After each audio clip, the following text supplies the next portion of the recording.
Someone said to me the other day, what is it going to take to heal the world? I mean, it's not really answerable, I don't think, at least quickly. But I do think it starts with seeing each other. I think it starts with recognizing common humanity and that some of us have caught a few better breaks than others have. And we need to go listen to our preschool teachers who told us to share. And fundamentally, I think if we can try to put love into this world, which sounds soft and fluffy, but I think we go back to, all the greatest teachers, regardless of religion out there. And it comes back to this notion of just recognizing that we are all people.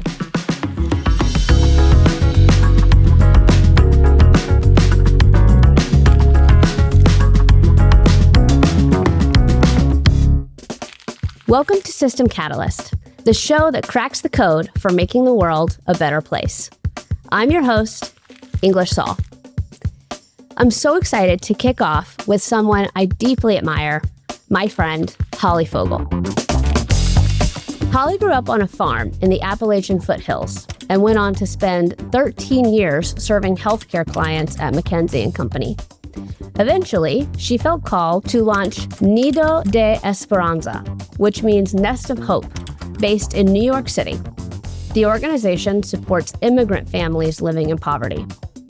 Holly is also the co-founder of the Bridge Project, New York City's first direct cash program, which provides unconditional financial support to babies living in poverty during the critical first 1,000 days of life.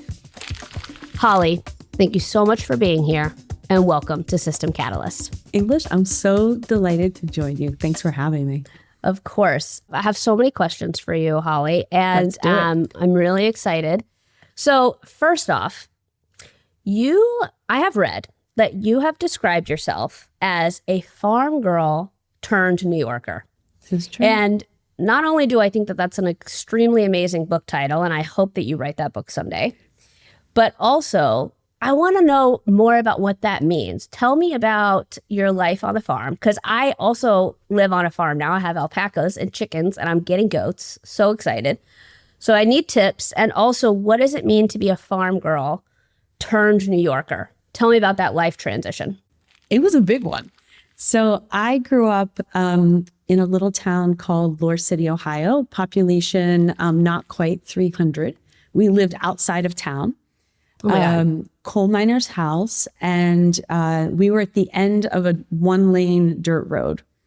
And I do come from a long line of coal miners. My grandpa, my uncle, and great-grandfathers back then. Ohio had a lot of coal at one point in time, and also really good farmland, as you said. And so we raised our own cows and had enormous gardens. And so I do have this whole skill set that is not remotely useful in New York City, but I can tomatoes with the best of them. I can identify a copperhead snake pretty darn fast.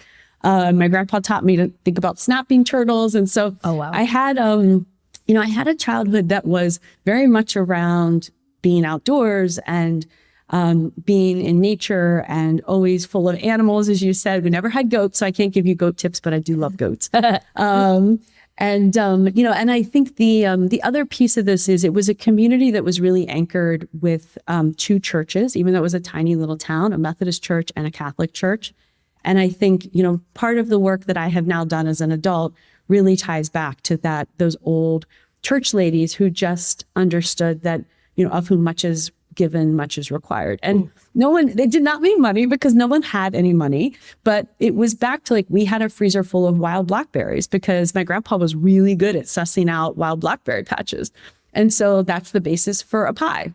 We had our own cows. That's a freezer full of hamburger, right? That's the basis for spaghetti sauce. You start to put that together, and that ends up being the basis for, a church fundraising dinner to put a new roof on the church or to help bury somebody's family member. Mm-hmm. And so I just saw communities coming together. I think that's the best of America at times, of communities pulling together and pitching in with whatever they had. It's like that book Stone Soup. Yeah. I lived Stone Soup most of my childhood in sort of real life, which was kind of fun. Wow, that's amazing.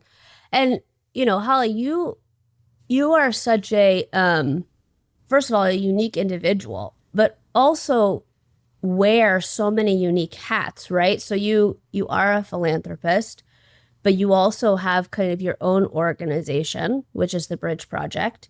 And you wear the hat of sitting on a foundation. You wear the hat of also kind of being in that zone of granting funds and participating in the journey of grantees. I want to get there, but maybe first tell me a little bit about your career and life before kind of the Monarch Foundation and the Bridge Project. Tell me about that time that sort of led to where we are now. Yes. So when I left school, I went to work at McKinsey & Company, as you said, global management consulting firm, and I loved it. You know, they've had their ups and downs, but I loved the rigorous problem solving. I love being surrounded by people who really felt like any problem could be disaggregated and we could figure out a solution. Ooh. And I think that at the core sort of is also drilled into my genetics in the same way, this of whom much is given, much is expected. This idea that any problem can be disaggregated and figured out, and we can do this. And, you know, I remember saying to my husband when I was in my 20s, like, I don't think I'm supposed to spend the rest of my life helping CEOs like make their stock prices go up. And Jeff was like, okay, we have a mortgage, like you need to focus. Right? So I was like, okay, point taken. I'm focusing. But, you know, fast forward, I stayed there for a long time, but I ended up then having these two little people in my life who at the time were 2 and 4. And as many folks know, McKinsey is not a super chill place to work. And so I was working 50 hours a week in a part-time capacity, which my mother pointed out was actually not part-time. And I thought, that is true. Yeah. And so I just quit cold turkey because I also just felt that at that moment, and that's a luxury, right? We had the financial ability at that point in time that I didn't need to work. And so I ended up working as a mom, which I will tell you is the hardest job I have ever done. You know, at McKinsey, you could have really smart people and they would jump if I needed something done. A 2 and a 4-year-old really don't care, right? Like at all. Like, can we just eat the broccoli? Like, no. And so I was like, this is fascinating and really challenging in a whole different way. And I think it gave me just such an appreciation for these earliest days of life, which now is a thread that has been pulled forward in all the work that I do today, both in the nonprofit world and as a philanthropist. But, you know, I really made this choice of being able to invest in my 2 kids, of being able to be present, which again is a real luxury for women in this country, sadly. And, you know, in that process, though, I still had all this energy because I'm me, ended up really thinking about undocumented folks in New York City, just out of this notion of let's see people. And who are the folks who so many times are so invisible in this city. And so we ended up, as you mentioned, setting up an organization called Nido de Esperanza, which translates to Nest of Hope, very much in Lin-Manuel Miranda's neighborhood of Washington Heights and Inwood. Wow. And, you know, that's a community that has such rich heritage of Ecuadorian roots, Dominican roots, and it's just this wonderful blend of cultures and deep poverty. And so it's the kind of place that can get really masked because you've got great employers up there of New York Presbyterian and Columbia and Yeshiva, really good jobs, and also folks that are living multiple people in a room as a family and multiple families in an apartment to be able to, you know, make housing costs happen in a city as expensive as New York. And I think that's where I started to get really excited of this first 1,000 days of life. How do we really think about people as people, not problems? And how do we really encircle them very holistically? Because what I saw over and over again working with these women is how scarce their time was. Yeah. They are working so darn hard and, you know, can't make it to the food pantry between 9 and 5 when the food pantry is open to pick something up because they're working. And how scarce time is and how much they want to be the right parent and the present parent to their children in the way that I wanted to be as well. And also what a challenge that was because of how much they needed to work, how hard they needed to work, how many buses they needed to take to get to work, in all of that sort of complexity of poverty. Yeah. You know, so that to me was, I think, this really up close and personal. I'm definitely I love Brian Stevenson as one of my heroes in life. And, he says we need to be proximate. And I think for me, neither was my place to be deeply proximate in that sort of first phase of my journey of really being with these women and understanding the challenges they were facing, and also how similar we were as just women, as mothers who had the same dreams for our babies. Yeah. I mean, there's so many wonderful examples in what you just said that I just want to touch on. I think number one, in this relation and shared experience of motherhood, I feel like it's one of those things where it just is, I think it resonates across the board with all mothers and all people being mothers. It's hard, right? It's so hard. Really hard. It's and so hard. One kid is one kid. The next kid's a different kid. I mean, it's so hard. It's so hard. I have 4 kids, and it was so funny because I was literally just telling my husband the other day, I was like, I am learning. I have 6, 8, 9, and 10. And I'm still learning how to show up differently for all 4. And they need different things. They just need me to be the mother to them in that moment. And it, it's also, it's the most humbling job. Oh my gosh. As you were saying, I remember defending my doctorate. I was defending my doctorate during the height of COVID, and virtually. And I remember I defended it and I got my PhD and it was like this great thing. And I walked out of my office and I was like, I did it, and my, I guess it was he was 6 at the time, was like, what? Can you make me Pop-Tarts actually? And I was like, right. Okay. Back to reality, right? Just right there. I was like, yeah, I don't care. I'm hungry. And I was like, okay, neat. But yeah, and it just, the time scarcity piece that you just touched on though, especially on this continuum of resources, right? You and I, in full transparency, sit here and we have the luxury to buy our time back. That's right. And, I have people who help me around my house. Yes. I have childcare. I have all of these things that allow me the luxury to sit here in conversation with you right now. That's right. And do this work that we're both so passionate about. And I worked for a while with a group called Ideas 42. I sit on their board. I love them. I didn't know that. Yeah, love them. Me too. Me too. That entire organization. And we worked on developing what we called kind of a poverty simulator. And it's still, to this day, I love it. It's such an amazing tool. But really what it was meant to do is be kind of like a digital version of the game of life, where you go through and you answer a series of questions, but you go through in the persona of someone who lives below the poverty line. And it's like, okay, well, you have $6 in your bank account today and you need to go apply for Medicaid, but you don't have a computer at home. So here are the bus times. Also, here are the local library times, because that's where you have to go to apply. And then you get through the application, and then it's like, oh, you need to call a service provider on the Medicaid line. Okay, you got to go find a payphone. It just is the simple act of doing one thing. Yes. Takes time, money, resources, and also you don't have agency on when the bus runs. You don't have agency on when the library is open. And so it's just a pretty complicated thing to do these things that people with resources quite honestly take for granted.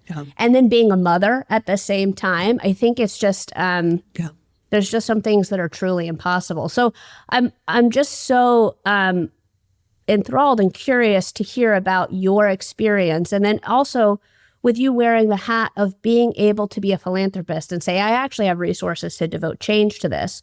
So tell me about that. Tell me about that sort of light switch. Yes. Around this is what I'm going to focus on.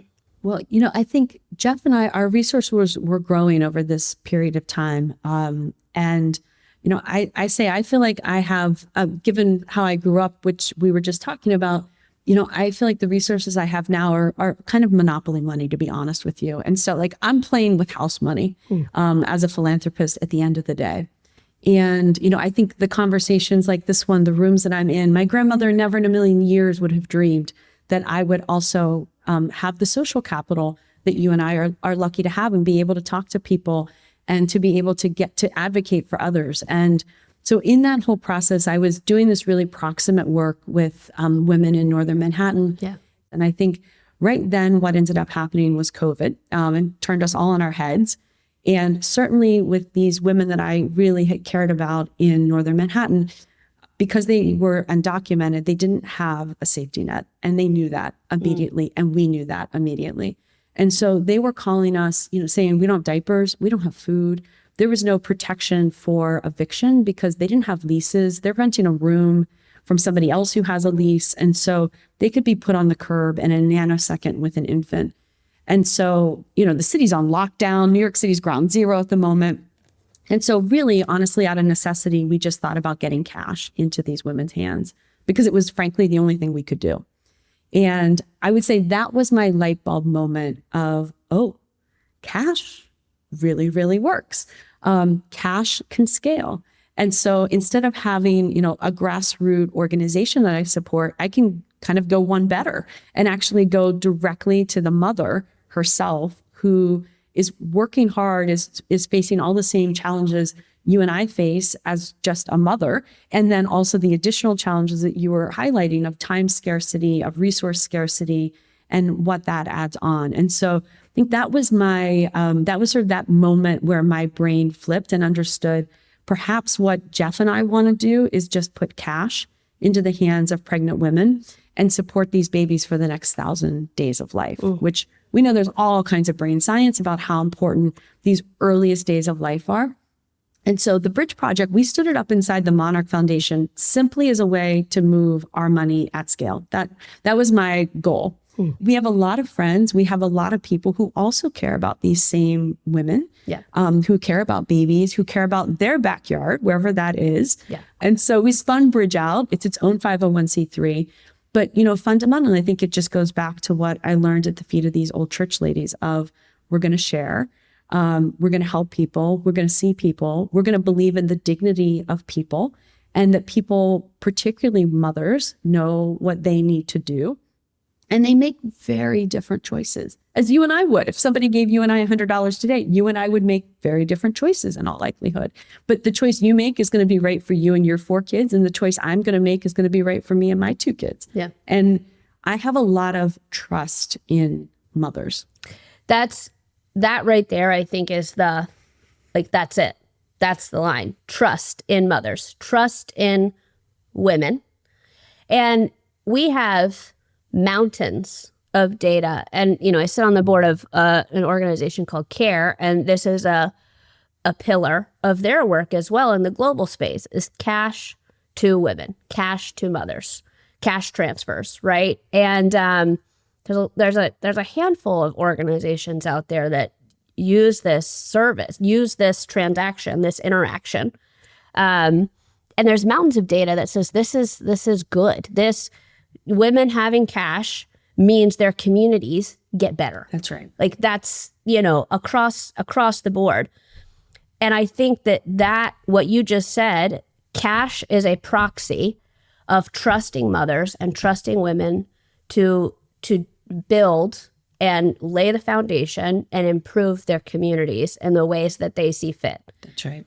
How do we sort of take this sort of this is an interaction at a community level and move to a systems change effort? Great question. I have ideas and hypotheses.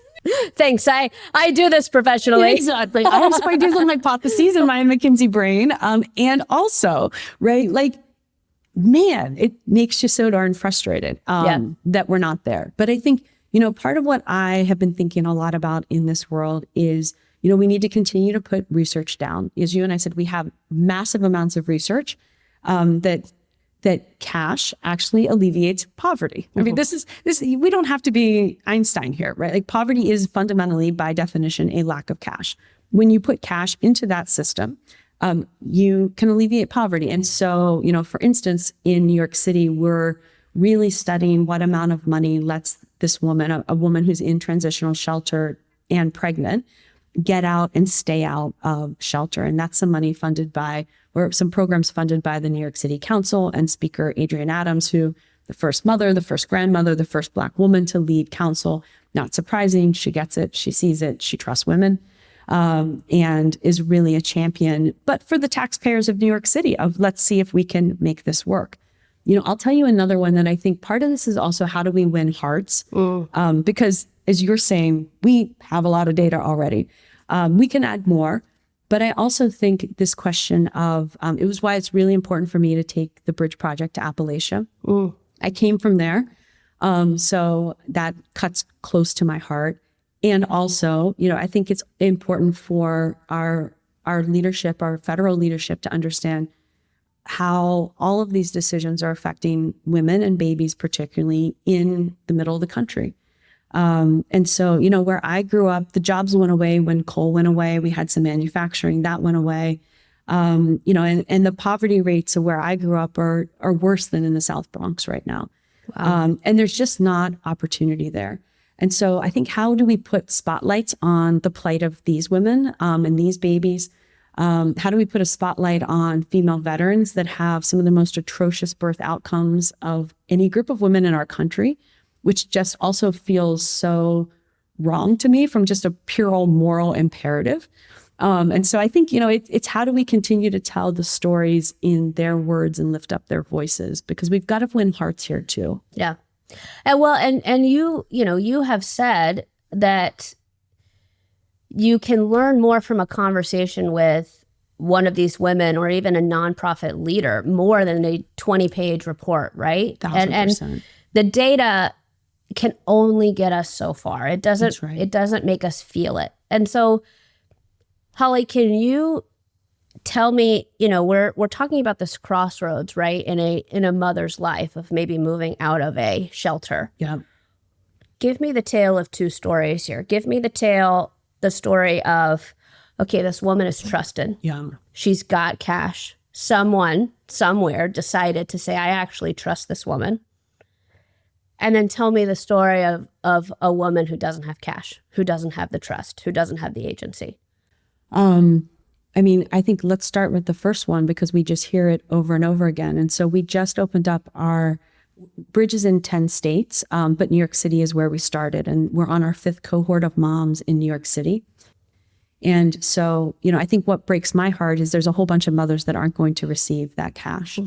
And, what we hear from them over and over again is there is no way out. Like they don't see it. And honestly, this isn't them needing to use their imagination or their brain a little bit more. Like there is no way out in really many of these cases. So what we hear is, they're in a shelter system, often because of domestic violence, which escalates during pregnancy.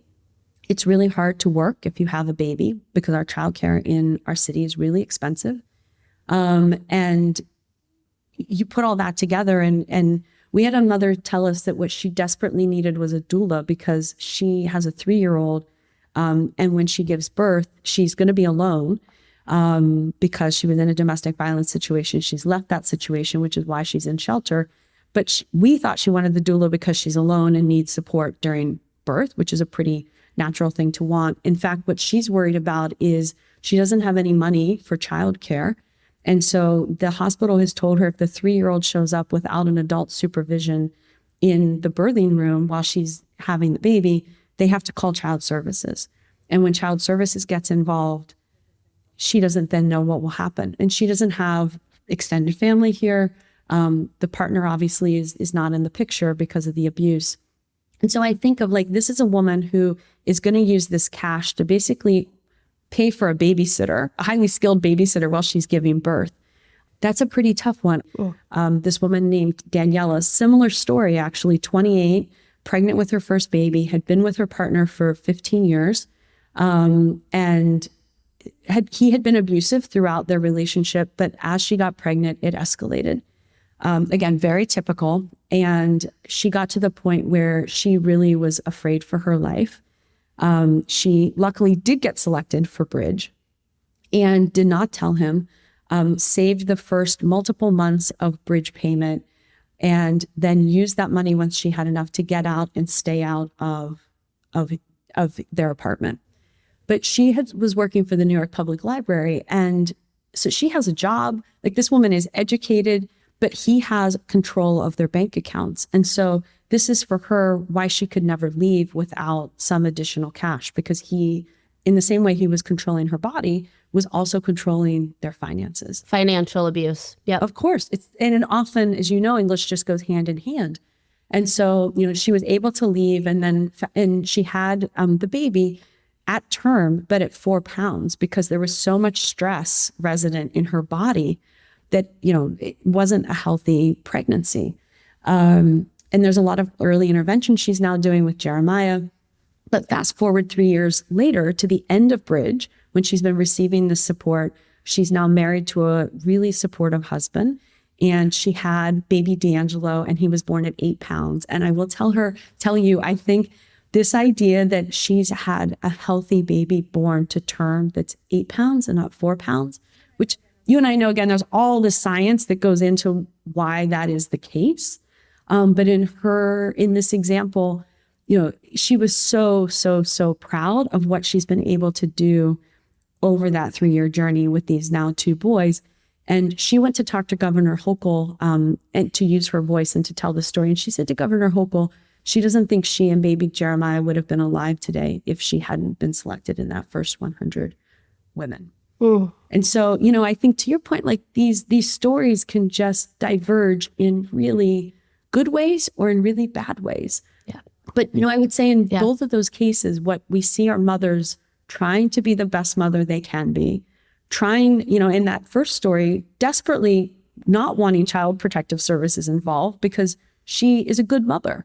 She just doesn't have a support network, and she doesn't have cash. Yeah. I mean, I think that those situations illustrate the complexity of this problem so perfectly. Yes. And it just is, these are butterfly effect moments. Yes. In this, I'm reminded of an earlier episode of System Catalyst where we had on my dear friend Stephanie Kimu. I just want to give a shout out to Black Doula Project, because they're doing this work, right? And yes. I think that doulas are the backbone of this foundation of maternal care. Yes. Globally, domestically. The more that we can trust moms and trust doulas, the better off women and children in this world are going to be. And so tell me a little bit, Holly, from a funder's perspective too, how do we convince, you and I are bought in, like, we're here. We're where do I write the check? Like, let's go.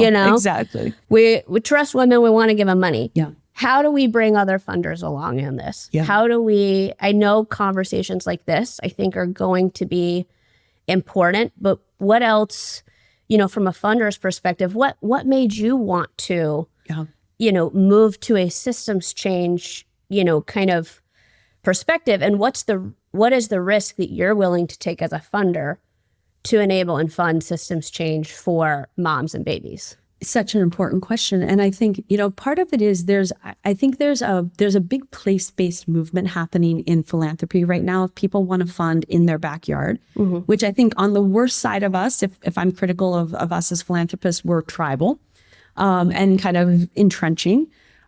I'm going to choose to be, I'm an optimist, so I'm going to see the positive side of this, which is when people care and put themselves back into their community, fully in their community, not just the bubble that we could live in, you start to think about, man, we could do so much more. Mm-hmm. And, I think in this next bit of time, there's a lot of progress on the policy, on the systems front we can make at the state level, at the city and the state level, I will say. And so I think that's where I'm really trying to focus the energy of my fellow philanthropists and of folks that get excited about the Bridge Project. Because if you say, man, I really care about North Carolina. Well, I mean, the sad part about our country is there are babies living in poverty everywhere. So we really don't have anything to take off the table in terms of geographies and place-based. So if you said, man, I really care about North Carolina or South Carolina, like, this is where I am raising my family, this matters to me, these are my neighbors, let's harness that and work with that. And so I think this is, how do we bring Bridge and programs like Bridge into people's backyards And then I think importantly, how do we enlist the local politicians so that they are touching it, feeling it, understanding it?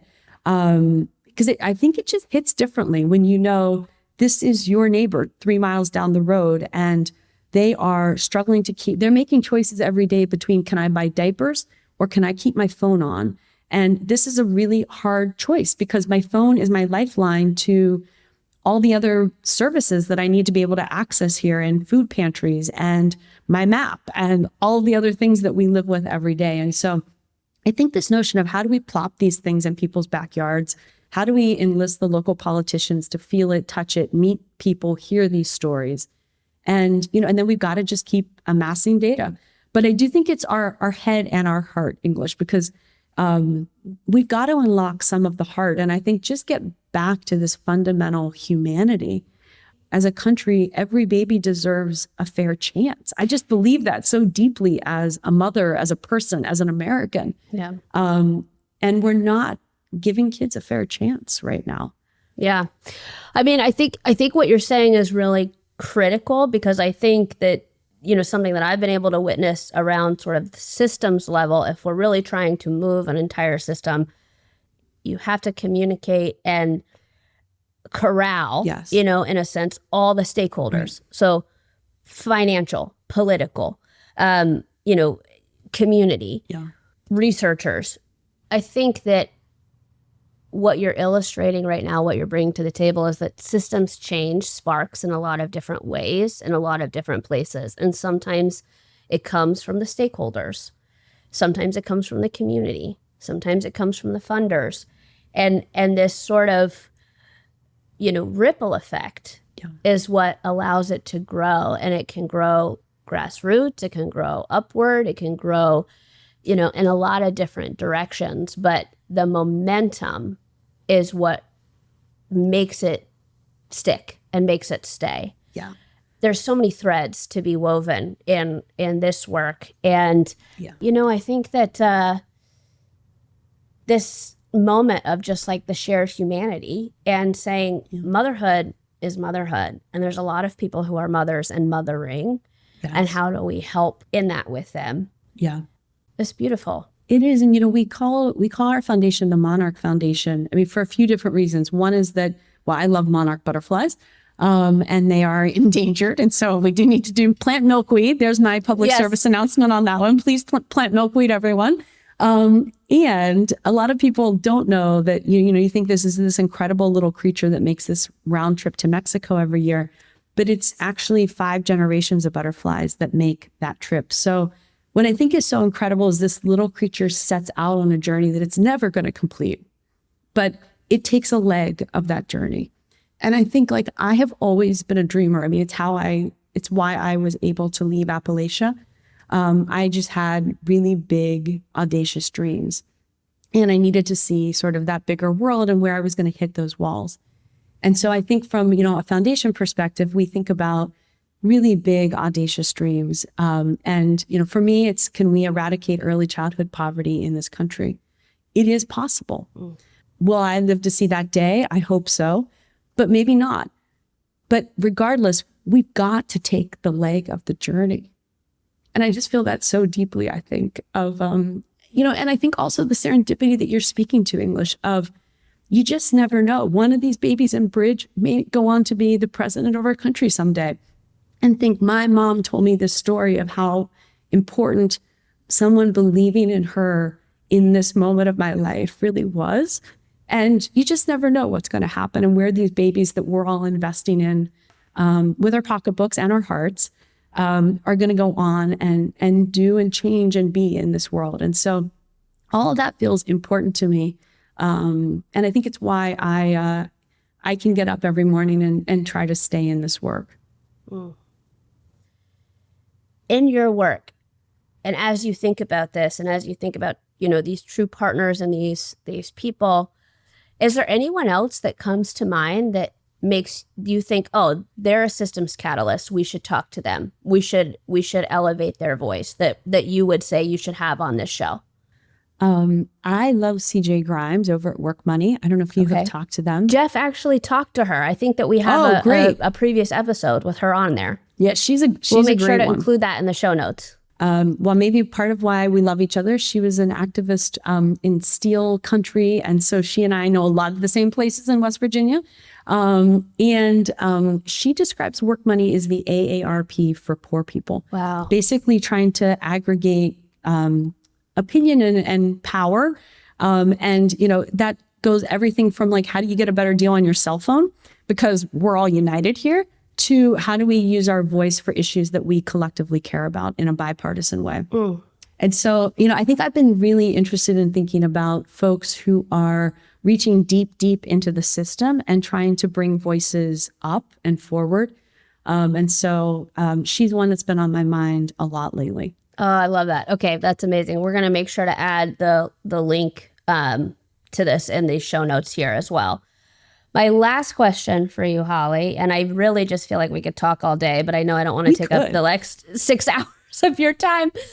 So as we're leaving, what question or thought do you want to leave our listeners reflecting on from this conversation? Someone said to me the other day, what is it going to take to heal the world? Ooh.